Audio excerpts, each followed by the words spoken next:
Good morning. My name is Matt. I'll be your nurse today. Before we start, would you be able to confirm your name and date of birth for me? Sure, it's Dania Fadley, 10/14/96. All right, perfect. Thank you. And Daniel, who's accompanying you today? This is my sister Gabby.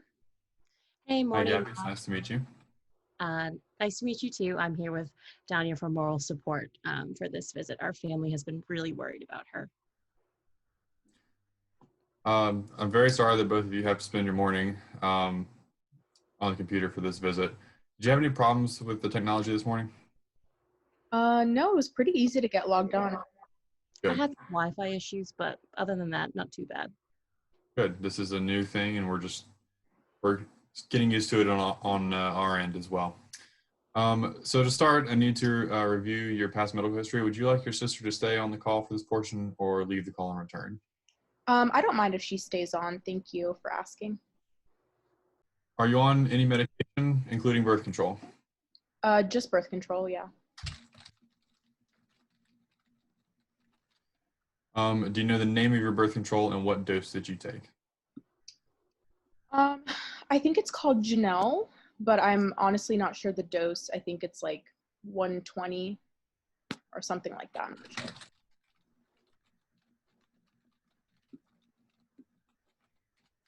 That's no problem. Are you taking any supplements or multivitamins? I take a vitamin C supplement every day, but that's it.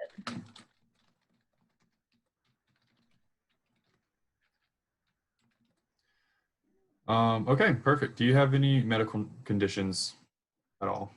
Nope, pretty healthy for the most part. Yeah, she's like a total health nut. Well, I would rather her be that way than the opposite. Do you have any family medical conditions? My mother has type 2 diabetes and my dad has hypertension, but I think it's pretty well controlled. Can you think of anything else, Gabby? You know what? I think Dad also has asthma, but I'm pretty sure it only happens when he like exercises or really exerts himself. It's definitely pretty mild. It's true.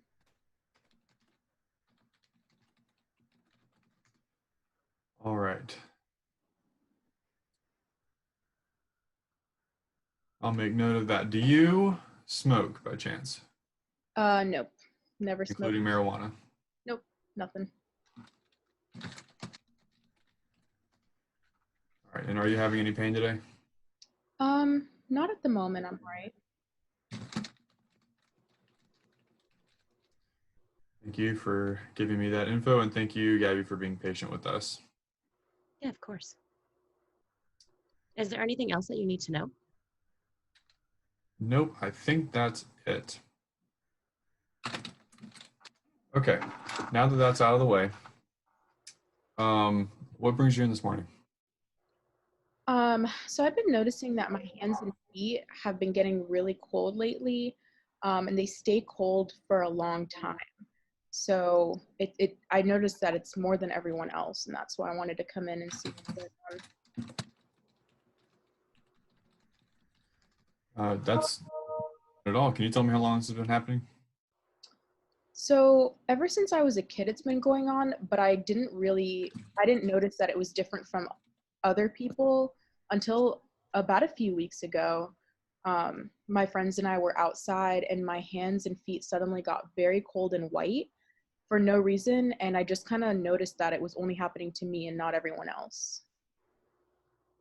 Yeah, we were all like hanging outside a couple weeks ago on the back porch when it got a little chilly.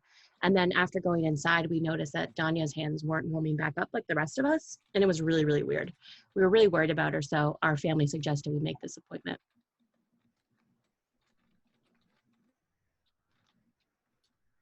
All right.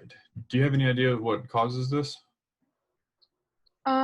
Usually happens when it's cold outside, but sometimes I've noticed it happens in the summer too if there's like a temperature change, even if it's warm outside.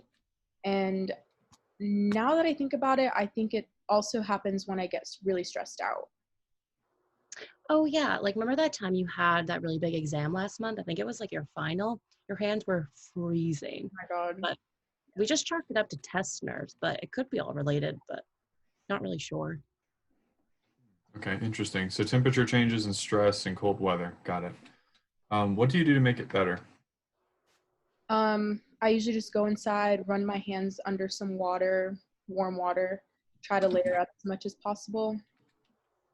Yeah, our mom thought to use hand warmers for her at first, but they almost got like too hot to use.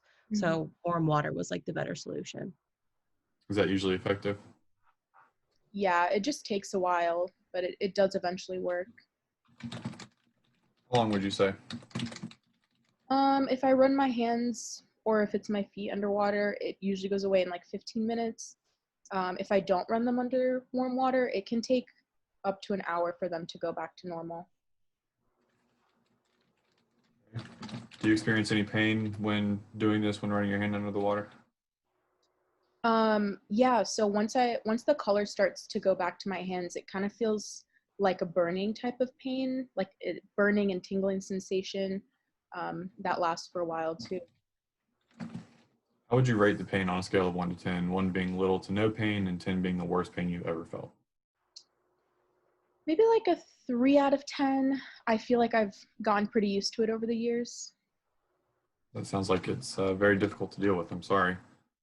Thank you. It is. It makes me reconsider doing anything outside in the cold, and I just feel like it's limiting me. And so I just want to know what's going on. Yeah, we're like planning this really big ski trip next winter with our family, and we really don't want to like miss out on all the fun events. So we're really hoping your team will have answers like for all of our questions. So the doctor believes you have something called Raynaud's phenomenon. This is where smaller arteries that supply blood to the skin constrict a little too much.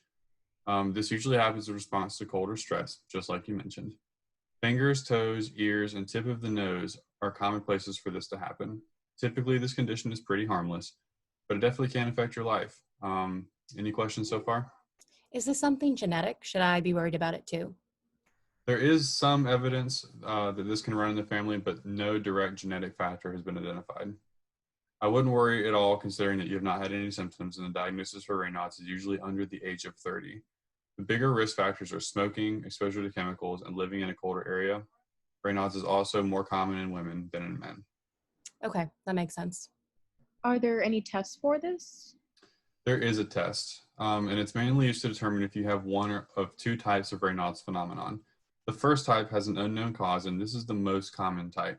The second type is an underlying cause, and we will run a few other tests if that turns out to be what you have. The first test we run is very simple. It's called a nail fold test. Basically, the doctor will put a drop of oil on the skin at the base of your fingernail. The doctor looks at the skin through the oil under a microscope to look for abnormalities with those small arteries.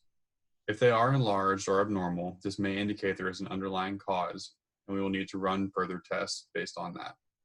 The good news is that there is no prep needed for this initial test, and it's quick and painless. Good morning. How are you both?